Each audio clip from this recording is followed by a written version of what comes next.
Aujourd'hui dans la longère, on cuisine un potage de poule.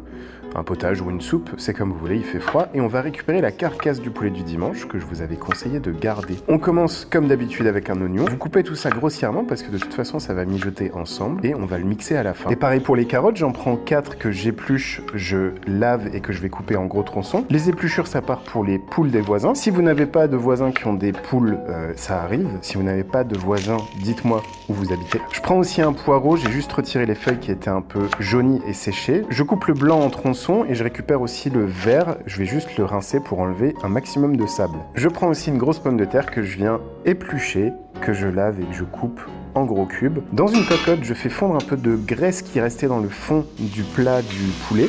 Si vous n'en avez pas, vous prenez du beurre ou de l'huile d'olive. On y ajoute la carcasse qu'on fait griller, on sale, on poivre et je vais rajouter des herbes de Provence, du ras el hanout, c'est un mélange d'épices qu'on met normalement dans le couscous. On déglace un peu au vin blanc. Et on rajoute nos légumes et je mets aussi 5 à 6 clous de girofle. Et on laisse mijoter quelques minutes, on surveille, il faut pas que ça crame, mais il faut que ça caramélise un peu dans le fond. On va recouvrir le tout d'eau et on va porter à ébullition. Il faut que ça fasse un petit bouillon comme ça.